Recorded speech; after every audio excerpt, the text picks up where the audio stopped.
அனைவருக்கும் வணக்கம். கன்னிராசிக்காரர்களுக்கு அதிரடியான 5 திருப்பங்களாக 14/4/2024 முடிவதற்குள் குரு தனது நட்பு கிரகமான செவ்வாயின் ஆட்சி வீட்டில் அமர்ந்திருக்கக்கூடிய இந்த தருணத்தில் இவை நடந்தே தீரும், தவிர்க்க இயலாது என்று சொல்லக்கூடிய நிகழ்வுகளாக எவையெல்லாம் அமைந்துள்ளன என்று ஆராய்ந்து பார்க்கும் போது நிச்சயமாக குரு தனது நட்பு கிரகமான செவ்வாயின் ஆட்சி வீட்டில் அமர்ந்திருப்பது அஷ்டமஸ்தானம் என்றாலும் கூட கன்னிராசிக்காரர்களுக்கு பாதிப்புகள் விலகக்கூடிய ஒரு தருணமாக பார்க்கப்படுகிறது. ஏனென்றால் குருவின் பார்வையில் ராசியின் அதிபதியான புதன் பகை கிரகமாக பார்க்கப்படுகிறாருங்க. ஆனால் ராசியின் அதிபதியான புதனின் பார்வையில் குரு சமகிரகமாக பார்க்கப்படுகிறார். எனவே கன்னிராசிக்காரர்களுக்கு அஷ்டமத்தில் குரு வீற்றிருந்தாலும் இந்த தருணத்தில் பெரிய அளவிற்கு சிரமம் இல்லை. ஏனென்றால் அவர் ஏப்ரல் 14ஆம் தேதிக்கு பிறகு மிகவும் வலுவாக 9ஆம் இடமாகிய பாக்கியஸ்தானத்தில் அமரப்போகிறாருங்க. முழு சுபகிரகமும் தோஷமற்றவருமாக இருக்கக்கூடிய குரு பகவான்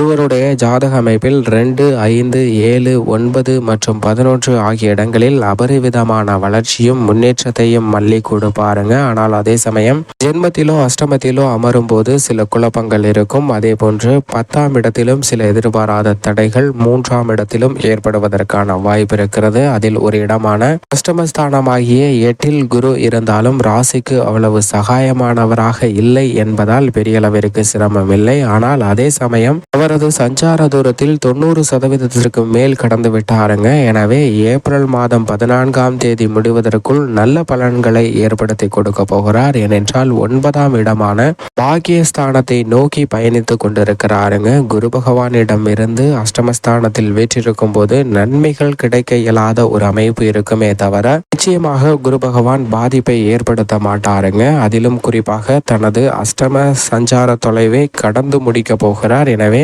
இந்த தருணத்தில் அவை முடிவதற்கு முன்னதாக ஏப்ரல் 14ஆம் தேதிக்கு முன்னதாக அதிரடியான 5 திருப்பங்களை ஏற்படுத்தி கொடுக்க போகிறாருங்க. கன்னிராசிக்காரர்களை பொறுத்த வரைக்கும் 4 மற்றும் 7ஆம் இடத்தின் அதிபதியாக இருக்கிறாருங்க. சுகாதிபதியும் சப்தமாதிபதியுமாக இருக்கக்கூடிய குரு பகவான் அஷ்டமஸ்தானத்தில் நிலை கொண்டு 90% மேல் கடந்து விட்டதால் இனி வரக்கூடிய 10% என்பது 9ஆம் இடத்திற்குரிய பலன்களை பெற ஆரம்பிக்கக்கூடிய ஒரு இனிமையான தருணமாக அமைய போகிறது என்பதை தெளிவாகவும் துல்லியமாகவும் உறுதிப்படுத்துகிறாருங்க. எனவேதான் குரு பகவான் அஷ்டமத்தில் வீற்றிருக்கக்கூடிய இந்த தருணத்துல நிச்சயமாக கன்னிராசிக்காரர்களுக்கு முதல் திருப்பமாக அமைவது கடன் வாங்க வேண்டிய ஒரு சூழ்நிலை ஏற்படாது என்பதை தெளிவாகவும் துல்லியமாகவும் உறுதிப்படுத்துகிறாருங்க. குரு பகவான் அஷ்டம சஞ்சார தூரத்தை முழுமையாக பூர்த்தி செய்யக்கூடிய இந்த தருணத்தில் அதற்கு முன்னதாக சேமிப்பதற்கான சாத்தியக்கூறுகளையும் ஏற்படுத்தி கொடுக்க போகிறாருங்க.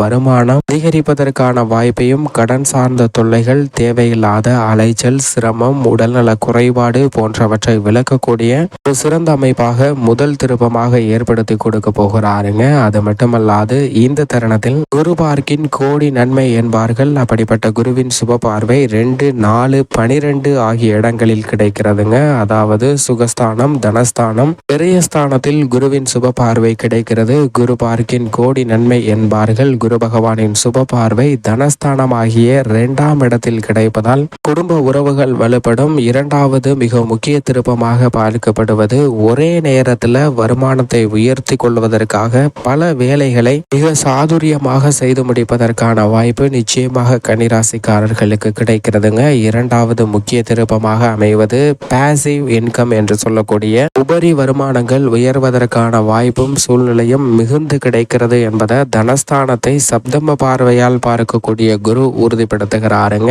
7ஆம் பார்வையாக 5ஆம் இடம் வலுப்பெறக்கூடிய வகையில் 2ஆம் இடம் ஆகிய தனஸ்தானத்தை பார்க்கிறாருங்க. எனவே பொருளாதார ரீதியாக இருக்கக்கூடிய சிக்கல்கள் விலகும், வருமானம் உயரும், பல்வேறு வகையில முன்னேற்ற வாய்ப்புகள் நிறைந்து கிடைக்கக்கூடிய ஒரு இனிமையான தருணமாகவும் புதிய ஆர்டர்கள், ஒப்பந்தங்கள் நிறைந்து கிடைப்பதற்கான வாய்ப்பும் யோகமும் கன்னிராசிக்காரர்களுக்கு நிரம்பி இருக்கிறது என்பதை குரு பகவான் தெளிவாகவும் துல்லியமாகவும் உறுதிப்படுத்துகிறார். அது மட்டுமல்லாது 9ஆம் பார்வையாக 4ஆம் இடத்தை பார்க்கிறாருங்க. பாக்கியஸ்தான பார்வையாக சுக சுகஸ்தானத்தை பார்க்கக்கூடிய குரு பகவானின் அமைப்பு மிக முக்கிய மூன்றாவது திருப்பமாக சுப நிகழ்வுகள்ல இருக்கக்கூடிய தடைகள் தாமதங்கள் அனைத்தையும் தகர்த்தெறிகிறாருங்க. குரு அஷ்டமத்தில் வீற்றிருந்தாலும் அவர் முழு சுப கிரகமாகவும் தோஷமற்றவரமாக இருப்பது குறிப்பிடத்தக்க வரவேற்கத்தக்க ஒரு சிறந்த அமைப்பாக பார்க்கப்படுகிறது. எனவேதான் கன்னிராசிக்காரர்களுக்கு சுகஸ்தானத்தை பார்க்கக்கூடிய குருவின் அமைப்பு காரணமாக திருமணம் உள்ளிட்ட பல்வேறு விதமான சுப நிகழ்வுகள்ல உள்ள தடைகள் விலகுகிறது. மூன்றாவது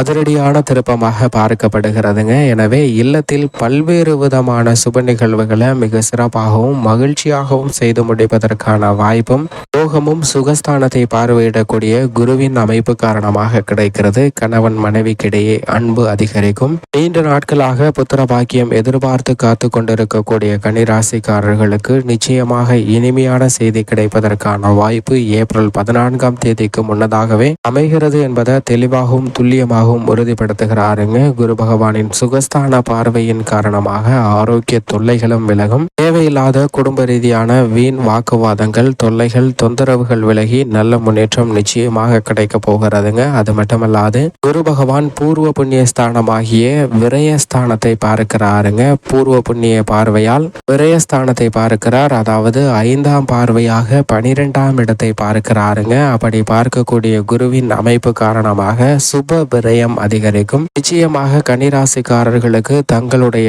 பெயரில் சொத்துக்கள் வாங்குவதற்கான அதிர்ஷ்ட யோக வாய்ப்புகளை 4வது திருப்பமாக அதிரடியான திருப்பமாக ஏற்படுத்தி கொடுக்க போகிறாருங்க. ஏனென்றால் பூமிக்காரகன் என்று சொல்லக்கூடிய செவ்வாயின் ஆட்சி வீட்டில் சஞ்சரிக்கிறார். பூமிக்கு அதிபதியாக இருக்கக்கூடிய செவ்வாயின் ஆட்சி வீட்டில் சஞ்சரிக்கக்கூடிய குருவின் அமைப்பால் நிச்சயமாக உங்களுக்கென சொந்த நிலம் வாங்குவதற்கான அதிர்ஷ்ட யோக வாய்ப்பு உண்டு. சொந்தமாக நிலம் வீட்டு மனை பல்வேறு வகையில புதிய பொருட்களை வாங்கி மகிழக்கூடிய யோகம் போன்றவற்றை ஏற்படுத்தி கொடுக்க போகிறாருங்க.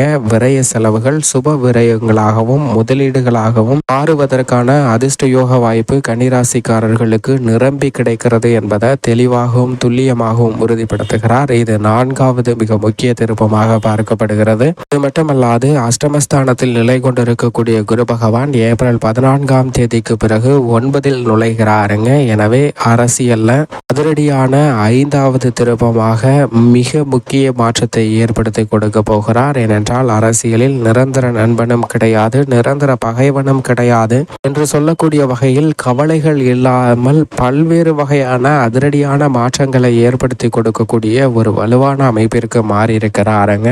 இது மிகப்பெரிய மாற்றத்திற்கும் முன்னேற்றத்திற்கும் அடித்தளமிடக்கூடிய ஒரு சிறந்த அமைப்பாக பார்க்கப்படுகிறது. எனவேதான் இந்த 5 திருப்பங்கள் காரணமாக ஏப்ரல் 14ஆம் தேதி முடிவதற்குள் நல்ல பல சந்தர்ப்பங்கள் நிறைந்து கிடைக்க போகிறது. பெண்மணிகளை பொறுத்த வரைக்கும் பெண்மணிகளின் நலனுக்கு பொறுப்பேற்ற குரு அஷ்டமத்தில் இருந்தாலும் சுக்கிரன் சாதகமாக இருக்கிறார். மேலும் இந்த தருணத்தில் குரு மிக விரைவில் அஷ்டமத்தை விட்டு விலக போகிறார். எனவே பெண்மணிகளுடைய எதிர்பார்ப்பு பூர்த்தியாகும். மேலும் இந்த தருணத்தை சாதகமாக மாற்றிக்கொள்ள நிச்சயமாக கன்னிராசிக்காரர்கள் வாரத்தில் வியாழக்கிழமை விரதம் இருந்து அருகாமையில் உள்ள குரு பகவான் அல்லது நவகிரக சன்னதி சென்று தீபமேற்றி வழிபாடு செய்யுங்கள். இது மட்டுமல்லாது குருவிற்கு மிகவும் பிடித்த பசுவிற்கு உணவளியுங்கள். அப்படி செய்வதால் கன்னிராசிக்காரர்களுக்கு நல்ல பலனும் முன்னேற்றமும் தங்களுடைய வாழ்வில் நிறைந்து கிடைக்கும் என்பதில் சந்தேகமே இல்லை.